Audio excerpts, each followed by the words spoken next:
जय Hind and hello guys, स्वागत है आपका आपके अपने YouTube चैनल ज्ञानदेह होस्ट में। एंड इस वीडियो के अंदर आपको बताने वाला हूं स्टेट बैंक ऑफ इंडिया यानी कि SBI अप्रेंटिस ऑनलाइन फॉर्म 2026 के बारे में कि कैसे आपको फॉर्म फिलअप करना है। गाइस अगर आपको नहीं पता तो बता दूं कि आपकी लास्ट डेट आगे बढ़ गई थी। अगर आप 8 जून ही लास्ट डेट मान करके भूल चुके हैं इस वैकेंसी को, तो यहाँ पर आपको अगेन बता दूँ कि आपकी लास्ट डेट 15 जून 2026 तक है, यानी कि अभी भी आपके पास समय है 3-4 दिन का। आप आराम से 15 जून 2026 तक इस फॉर्म को भर सकते हैं। इस वीडियो के अंदर आपको अच्छे से बताया जाएगा कि कैसे फॉर्म को भरना है, जिसमें कि आपको कास्ट सर्टिफिकेट की जानकारी, लाइव फोटो एंड आपका सिग्नेचर, इसके अलावा डॉक्यूमेंट्स, यानी कि जो चीज़ें भी इसमें यहाँ पर आपसे मांगी जाएगी वो बहुत ही अच्छे से एक्सप्लेन की जाएगी। तो वीडियो को बिना स्किप किए पूरा देखना है। चलिए शुरू करते हैं। अगर आपने अभी तक भी वीडियो को लाइक शेयर नहीं किया हो तो लाइक शेयर करके चैनल को सब्सक्राइब कर लेना और बेल आइकन जरूर ऑन करना, क्योंकि आपको आगे भी इसके बारे में सभी अपडेट दिए जाएंगे। फिर जो लिंक मैंने वीडियो को डिस्क्रिप्शन में दिया हुआ है ये आप ओपन करेंगे तो आपको जानने को मिलेगा कि 7150 पोस्ट पर ये वैकेंसी आई है। एंड इसमें फीस जनरल OBC EWS के लिए 300 है, SC ST PH के लिए कोई फीस नहीं है। इनके सामने पेमेंट करने का ऑप्शन नहीं आएगा। इसके अलावा आप देखेंगे कि कौन सी स्टेट के अंदर किस कैटेगरी में कितनी वैकेंसी है। और अप्लाई करने के लिए आपसे डिग्री की योग्यता मांगी। अगर आप ग्रेजुएट है किसी भी स्ट्रीम में आप इसमें अप्लाई कर सकते हैं। एज लिमिट 20 से 28 साल के बीच, जो कि 1 अगस्त 2026 तक काउंट की जाएगी। अब आपको यहाँ पर आपका एग्जाम पैटर्न एंड जो सिलेबस है वो दिया गया है। ये सभी जानकारी जानने के बाद गाइज अगर आपने अभी तक ये फॉर्म नहीं भरा और आप ये सभी इन्फॉर्मेशन जब अभी देखें और आपको लगे कि मैं इसमें अप्लाई करने के लिए एलिजिबल हूँ, तो गाइज इंपॉर्टेंट लिंक के सेक्शन से अप्लाई ऑनलाइन लिंक ओपन करेंगे। आपके सामने यहाँ पर ये वाला पोर्टल आ जाएगा, जैसे कि आप वीडियो में देख सकते हैं। और यहाँ पर आ जाने के बाद में आपको click here for new registration, इसके ऊपर क्लिक करना है। देन आपके सामने कुछ ऐसा इंटरफेस आएगा। अब आपको सबसे पहले आपका फर्स्ट नेम डालना है। फर्स्ट नेम को दोबारा डाल करके वेरीफाई कर देना है। उसके बाद अगर आपका मिडिल नेम है तो डाल देंगे, नहीं तो खाली छोड़ देंगे। देन गाइज आप यहाँ पर लास्ट नेम डालेंगे और लास्ट नेम को भी दोबारा डाल करके वेरीफाई कर देंगे। फिर गाइज आप यहाँ पर इसमें नीचे की तरफ देखेंगे मोबाइल नंबर, तो आपको आपका मोबाइल नंबर यहाँ पर डालना है 10 डिजिट का, उसको दोबारा डाल करके वेरीफाई करना है। अल्टरनेटिव नंबर के अंदर कोई अन्य नंबर आप देना चाहते तो आप यहाँ पर डाल देंगे, नहीं तो आप चाहते हो इस ऑप्शन को खाली छोड़ सकते हैं। ईमेल आईडी में जो भी आपकी ईमेल आईडी है @ से पहले उसमें जो कुछ भी आता है वो आप यहाँ पर टाइप कर देना। और डोमेन नेम के ऊपर क्लिक करके सेलेक्ट करना कि आपका ईमेल किस डोमेन पर है। जैसे कि मेरा ईमेल है gmail.com पर, तो मैं यहाँ पर gmail.com सेलेक्ट करूँगा। इसके बाद कन्फर्म ईमेल आईडी के अंदर आपको कंप्लीट ईमेल आईडी डालनी है, इनके कोई डोमेन नेम सेलेक्ट करने की आवश्यकता नहीं है। अब आप ये सिक्योरिटी कोड डालेंगे। इन सभी जानकारी को चेक करते हुए सेव एंड नेक्स्ट के ऊपर क्लिक करेंगे। अब आपके सामने OTP वेरिफिकेशन का पेज आएगा। आपको यहाँ पर आपका नंबर और ईमेल आईडी देखने को मिल रही है। आप सेंड OTP इसके ऊपर क्लिक कीजिए। और गाइज इसके ऊपर क्लिक करने से पहले आपको यहाँ पर जो नीचे कैप्चा कोड दिया जा रहा है ये कैप्चा कोड एंटर करना होगा।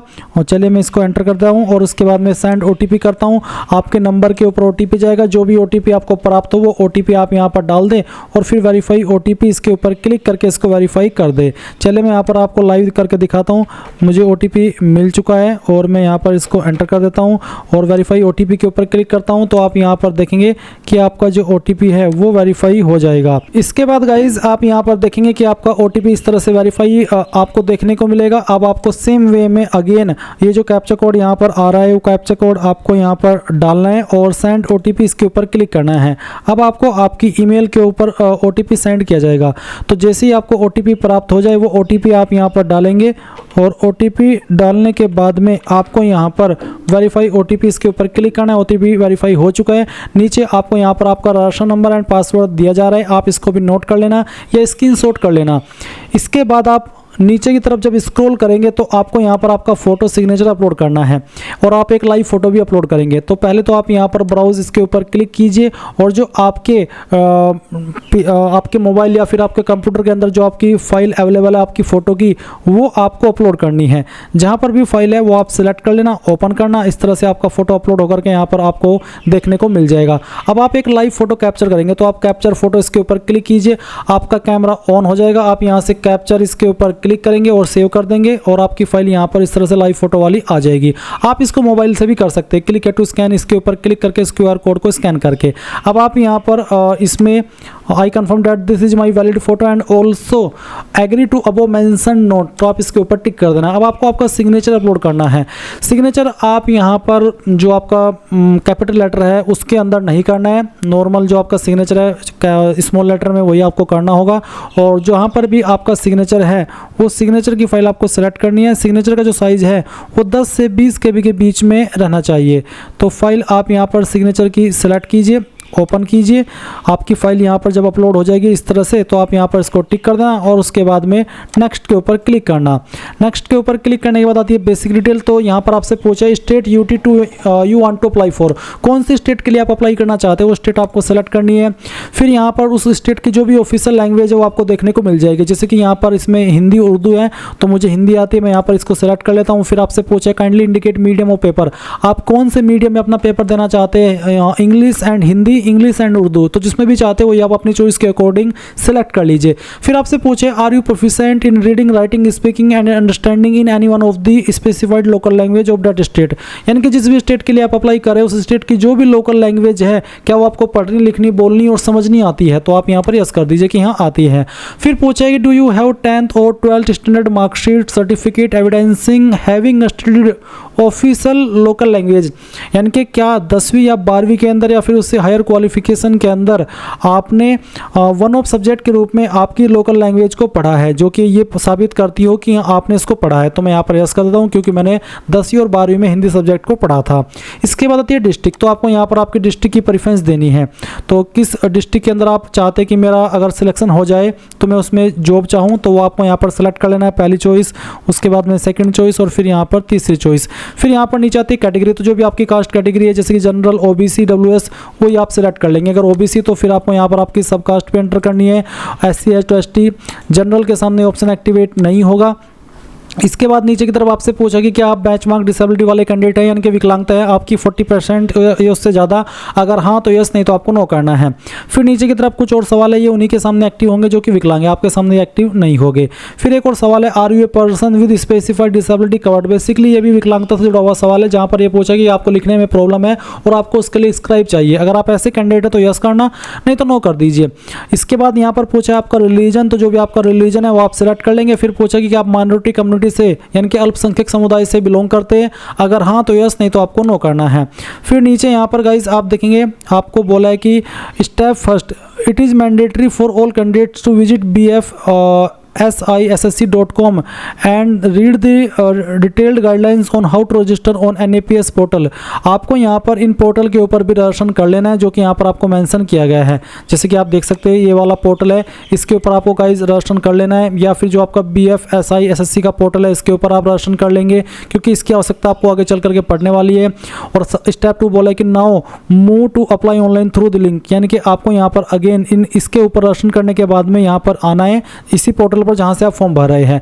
अब आपको पूछा कि do you register on national apprenticeship promotion scheme NAPS portal before, अगर आपने इस वैकेंसी पर अप्लाई करने से पहले ये रजिस्ट्रेशन कर लेता है इस पोर्टल के ऊपर तो आप यस करेंगे, और अगर नहीं किया तो आप नो करेंगे। नो करने पर आपको यहाँ पर उस पोर्टल के ऊपर सेंड किया जा सकता है, और अगर आप यस करते हैं तो गाइज आपको यहाँ पर जो NAPS पोर्टल है जिसके बारे में आपको यहाँ पर बोला जा रहा है, चलिए मैं आपको दिखाता हूँ NAPS पोर्टल कौन सा है। NAPS मैं यहाँ पर लिखता हूँ और पोर्टल, उसके बाद में ये जो वेबसाइट आएगी ये वाली वेबसाइट के ऊपर आपको रजिस्ट्रेशन कर लेना है। अगर आपने नहीं किया तो कर लीजिए, या फिर इस पोर्टल के ऊपर रजिस्ट्रेशन कर लीजिए जो कि यहाँ पर आपको मेंशन किया गया है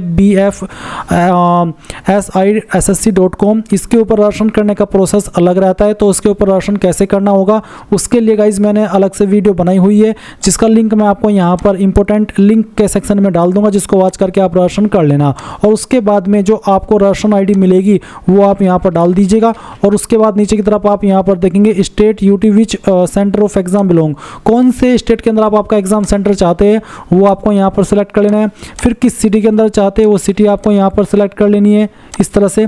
उसके बाद पर्सनल डिटेल आएगी, तो आपको डेट ऑफ बर्थ बतानी है, पहले डे, फिर आपका मंथ और जो भी ईयर है वो भी आप यहाँ पर इस तरह से सेलेक्ट कर लेंगे। इसके बाद में आप देखेंगे आपका जेंडर, फिर पूछेगा कि आप जुड़वा भाई बहन है, अगर हाँ तो यस, नहीं तो आप नो करेंगे। फिर गाइज यहाँ पर आपका मैरिटल स्टेटस बताना होगा, मैरिड अनमैरिड, जो भी आपका स्टेटस है वो आप यहाँ पर सेलेक्ट कर लीजिए। फादर फर्स्ट नेम, तो जो भी आपके फादर का फर्स्ट नेम है वो आपको यहाँ पर एंटर करना है। उसके बाद मिडिल नेम और फिर यहाँ पर लास्ट नेम। देन गाइज यहाँ पर आपकी जो माता जी उनका फर्स्ट नेम, मिडिल नेम और लास्ट नेम डाल देना है। शादी हो चुकी है तो आपका स्टेटस मैरिटल स्टेटस में अनमैरिड के अलावा मैरिड या फिर कुछ भी हो सकता है, और फिर आपको यहाँ पर आपके पति या पत्नी का नाम देना होगा। एड्रेस फॉर कॉरेस्पॉन्डेंस यानी कि प्रेजेंट एड्रेस, तो जो भी प्रेजेंट एड्रेस है वो आप यहाँ पर एड्रेस लाइन 1, 2, 3 के अंदर डाल देंगे, यानी कि थोड़ा थोड़ा पार्ट आपके एड्रेस का इन तीनों लाइन के अंदर फिल कर देना। और डिस्ट्रिक्ट आपकी जो भी है वो डिस्ट्रिक्ट यहाँ पर आपको खुद से टाइप कर देनी है। स्टेट अपनी यहाँ पर सेलेक्ट कर लेनी है और अपना पिन कोड भी यहाँ पर आपको डाल देना है। अब अगर आपका प्रेजेंट एड्रेस और परमानेंट एड्रेस सेम है तो आप इस बॉक्स को टिक कर देंगे, और उसके बाद किस एड्रेस के ऊपर आप अपनी एप्लीकेशन फीस की जीएसटी इनवॉइसिंग सेंड करना चाहते हो आपको सेलेक्ट करना होगा। और फिर यहाँ पर आपके सामने आपकी फीस का अमाउंट आएगा। अगर आप SC ST है तो आपको यहाँ पर 0 देखने को मिलेगा। अब आप यहाँ पर नीचे सेव एंड नेक्स्ट के ऊपर क्लिक करेंगे। अब आपके सामने यहाँ पर क्वालिफिकेशन, एक्सपीरियंस और लैंग्वेजेस का सेक्शन आ चुका है। आपकी जो भी क्वालिफिकेशन है वो आपकी 1 अप्रैल 2026 तक कंप्लीट हो जानी चाहिए। तो ग्रेजुएशन इसमें जरूरी है अप्लाई करने के लिए। तो गाइज यहाँ पर आपको आपका स्ट्रीम या सब्जेक्ट सेलेक्ट करना है। अगर इनमें है तो सेलेक्ट कर लें, इनमें नहीं हो तो अदर्स के ऊपर क्लिक करके खुद से अपने डिग्री, सब्जेक्ट, स्ट्रीम का नाम आप यहाँ पर दे सकते हैं। बट अगर इन्हीं में तो यहाँ से आपको सेलेक्ट कर लेना है। फिर आपको नेम ऑफ कॉलेज आपको बताना है कि कहाँ से आपने आपका जो क्वालिफिकेशन है वो किया है, उसका पूरा नाम आप यहाँ पर इस तरह से एंटर कर देना है। डेट ऑफ पासिंग, कौन से डेट में आपने इसको पास कर लिया था वो भी आप यहाँ पर इस तरह से सिलेक्ट कर लेंगे।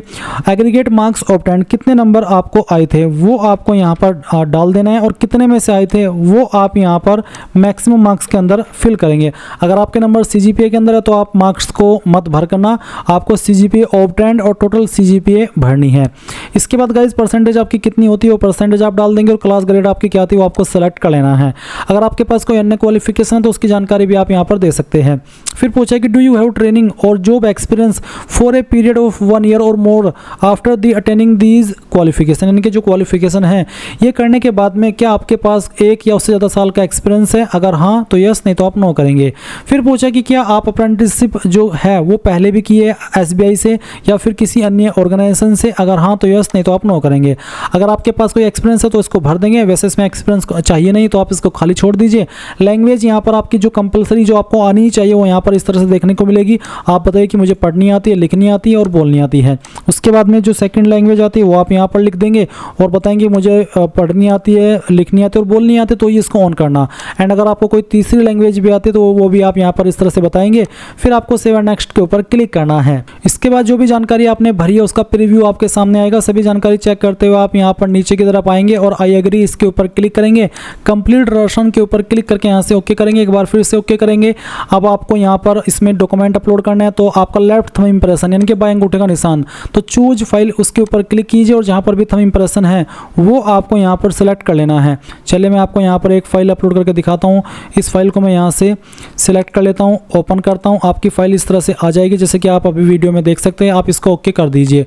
अब आपको हैंड रिटर्न डिक्लेरेशन अपलोड करना है। इसमें आपको क्या लिखना है वो आप जान लीजिए। ये जो लिंक मैंने आपको इस वीडियो को डिस्क्रिप्शन में दिया हुआ है, अगर आपने अभी तक भी ओपन नहीं किया तो इसको कर ले, और ओपन करने के बाद में आप यहाँ पर नीचे की तरफ हैंड रिटर्न डिक्लेरेशन के नाम से एक हेडिंग देखेंगे। ये जो लाइन लिखी गई है आपको एक एज इट इज एक कोरे कागज़ के ऊपर लिखनी है, जो कि आपको अपने हैंड से रिटर्न करना होगा इंग्लिश में, और नेम ऑफ द कैंडिडेट की जगह पर अपना नाम लिखना है जो आपने फॉर्म के अंदर भरा है, और फिर उस फाइल को स्कैन करके यहाँ पर अपलोड करना होगा। उसका साइज 100 KB से कम आपको रखना है। 100 KB से ज़्यादा होगा तो वो अपलोड नहीं हो पाएगी। तो फाइल सेलेक्ट कीजिए, ओपन कीजिए। इस तरह से जब यहाँ पर ओपन हो जाएगी और आपको इसको ओके कर देना है। इसके बाद जो कैप्चा कोड आपके सामने आएगा वो आप यहाँ पर इस तरह से एंटर कर देंगे और सेव और नेक्स्ट के ऊपर क्लिक कर देंगे और यहाँ से ओके करेंगे। इसके बाद गाइज अगर आप SC ST है तो डायरेक्टली आपका फॉर्म सबमिट हो जाएगा और आप अपने फॉर्म का फाइनल प्रिंट आउट ले पाएंगे। बट अगर आप जनरल OBC है तो आपके सामने ये वाला इंटरफेस आएगा और आपको यहाँ पर इसमें कैप्चा कोड डालना है और सबमिट कर देना है। इसके बाद ओके करेंगे, आपको पेमेंट के पेज पर ट्रांसफ़र किया जाएगा। जब आप आपकी फ़ीस पे कर देंगे वो सक्सेसफुल हो जाएगी तो गाइज आप अपने फॉर्म का फाइनल प्रिंट आउट ले पाएंगे। फीस आप यहाँ पर इनमें से किसी भी माध्यम का इस्तेमाल करके जमा कर सकते हैं। तो गाइज ये था आपका state bank of India apprentice online form 2026 के बारे में पूरा प्रोसेस। आई होप ये प्रोसेस आपको पसंद आया होगा। So thanks for watching. जय हिंद।